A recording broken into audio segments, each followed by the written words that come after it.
May the 10th, 2025, Munna, Duke and Younggin headed to the north side of Chicago to the Edgewater neighborhood for a fun night out, as they were celebrating fellow O-Block veteran Glish's birthday. They would spend the night at the Pork Chop barbecue restaurant and bar on the 6300 block of North Broadway. But as their evening at the restaurant came to a close, and Duke, Younggin and their group exited the restaurant, at least 2 gunmen who had reportedly been hanging out in front of the restaurant waiting for them would jump out of a vehicle, firing at least 50 shots, hitting Duke, Younggin and a third man who some thought to have been Domo from the 600 set, a brother of the founder of 600 called D-Thang. Unfortunately, both Younggin and Duke would tragically pass away, and thankfully, the third man ended up surviving. The aftermath of the shooting was recorded by passers-by that showed Youngin's lifeless body laying on the pavement. He's a wreck, brother. I don't know what the going on. You straight? You got a shirt? Yeah. An officer familiar with the investigation told newspapers how security video showed the gunman escaping in a stolen Infiniti Q50, which cops found less than 2 hours after the shooting, abandoned and burning on the 600 block of East 134th Place, almost 30 miles south from the scene of the shooting in the far south side. Munna Duke had posted a story on his social media just 6 hours before the incident, his last Instagram story featuring him in the car with whom many believe to be Younggin, Domo and Domo's sister, listening to G Herbo and flexing jewelry including his O-Block chain. Meanwhile, Youngin's last post was ominously captioned, "We outside, DM the gang for the location," and Younggin too would be spotted wearing his O-Block chain at the gathering. It would be one such O-Block chain, allegedly splattered with blood, that Duke and Youngin's alleged killers would post not long after the murder, snatched off an O-Block member's corpse, or at least that's what the posters wanted everyone to think. News of the deaths begun to spread quickly online, with associates confirming Munna Duke and Youngin's passing through heartfelt posts, including those members of O-Block who were particularly close with the two, like Muwop, Duke's alleged right-hand man in the murder of Get Right. Munna Duke had also recently become a father, welcoming a child with the former partner of OTF D-Thang, the late brother of rapper Lil Durk. But following him and Youngin's death, it wasn't just those close to them paying their respects, as the well-known ops of O-Block, like STL, EBT, Taekwon World and Gyro City, would immediately begin to troll on social media. Taekwon World members paying tribute to their fallen friend Poppy, this playing to the long-held rumor that Duke had been involved in his murder. But surprisingly,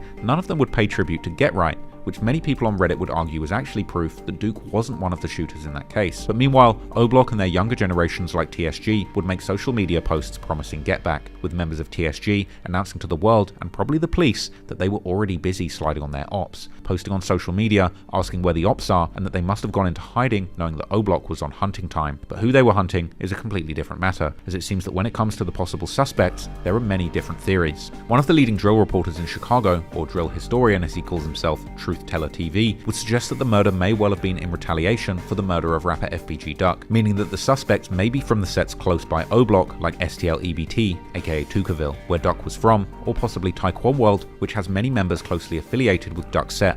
You know, it's a real war going on. It's already talk in the street that this is get back for FBG Duck. And they did this for FBG Duck. I'm not sure. I don't want to throw that out, you know. But I can tell you it looked like they were targeted and murdered. The streets are talking, and people saying this revenge for Duck. You know? Another YouTuber from Chicago, also known as a Gyro City original and a close friend of FBG Duck, FYB J-Main, would take to his YouTube channel to comment on the situation, racking up hundreds of thousands of views within a matter of days, and reporting on the murders with a somber tone despite being from the rival area. Sad day in Chicago, bruh. 2 of the main O-Blockians lost their lives last night, bro, due to gun violence in Chicago, bro. We don't know what's going on, bro. So it's kind of early to start pointing fingers and all of that. It's never a good feeling when you lose a brother, you lose somebody who close to you, you even lose somebody a friend that you could be able to call. As those who have followed the Chicago drill scene know, despite J-Main's previous involvement in the gang war as a member of a gang who were some of the main rivals of O-Block, he spent the last few years pushing peace in the Chicago drill community and trying to build bridges between people from rival gangs, even visiting O-Block himself in vlogs while attempting to repair the fractures between these two warring communities. Do y'all homework on I got one of the original O-Blockians taking me to the O right now. Let me start here. That address, I want to show that motherfucker. Come on, go ahead. What we doing? You ready up? Alhamdulillah, Bismillah Rahman Rahim, Alhamdulillah. We represent that Muslimatic, man. Represent that Muslimatic. We live here in O-Block. We got J-Main, we got DQ from O-Block. We bring it, man. We making peace. We pushing peace and prayer on purpose. Alhamdulillah, the brothers gonna make peace right here on camera. Man, Allahu Akbar. Allahu Akbar. However, not everyone was welcoming J-Main with open arms, and during a subsequent visit to O-Block, he was forced to flee the scene after O-Block veteran E-Dog turned up, furious about J-Main making comments about him in interviews. He even put me on a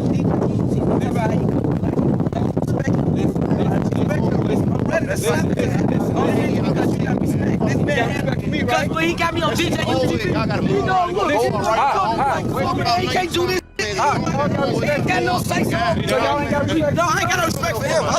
Munna Duke had actually come out after this visit and dissed J-Main too, suggesting that it was disrespectful of him to pose with his cereal brand in front of King Von's mural whilst also wearing a ski mask. It's understandable why O-Block members might have felt some type of way, because before J-Main was pushing peace, he was known for pulling stunts like going to O-Block with a machine gun on him. After apparent pressure behind the scenes, J-Main would take to his channel once again, giving a chilling update on how he's been warned about pushing peace with his former rivals, given just how deadly the beef still is. What was telling me now, J-Man, you better keep it on you now.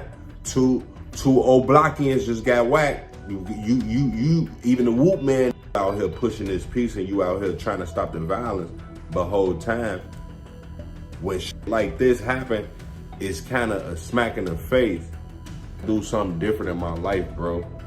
Either you gonna respect me or you not. But somewhat surprisingly, suspicions on the culprits of this double murder would also begin to fall on O-Block's former friends, Front Street, as online sleuths would claim that the person in the pictures holding the O-Block chain while wearing a ski mask was actually a Front Street member called Bawop, who, according to online detectives, is tied to at least 2 other murders, these being towards Front Street and O-Block's common enemies, the murder of Cord from STL EBT in 2021 and Lil Take from Taekwon World in 2022. Then, another leaked image would get posted on Reddit, showing another alleged member of Front Street wearing the same chain, the caption simply being a series of laughing emojis. But as the person who had posted the image would notice that it had been shared on Reddit, he would seemingly decide to delete his entire Instagram account, with the Redditors predicting that their self-snitching had made certain that they would get caught. Meanwhile, O-Block would catch wind of the rumors floating around the net, with both Ike Munna and Ocho Munna commenting on a post saying that the chain isn't Youngin's or Duke's. And in reality, it seems unlikely that anyone would spend time trying to remove a chain off someone's neck in such a public place, not knowing if the victim's friends were going to return fire at any moment. Meanwhile, other Reddit detectives have pointed out how the getaway vehicle was found burning literally right next to the Altgeld Gardens, the home of OTF Chuckies, an Action Savage's ghoulie gang, aka Bloodbath, while their members would also post subliminal Instagram posts, like an emoji showing 2 fingers up, this seemingly implying that they had just caught 2 of their ops. If these rumors are true, this could mean that O-Block is about to face some very difficult times, and the question becomes, who would Lil Durk and his OTF affiliates side with? Their longtime friends from O-Block, who have done many things with Durk and for Durk, but who have recently lost many key members due to death or prison, or Ghoulie Gang, whose rapper Chucky is currently one of the top artists on Lil Durk's OTF label, which desperately needs somebody to bring in money now that Durk will likely stay locked up for a long time. Many people seem to think that this case could be solved any day now, if the Chicago police are just willing to allocate some of the required resources, but they often take their time, and only time will tell if anyone is going to face justice.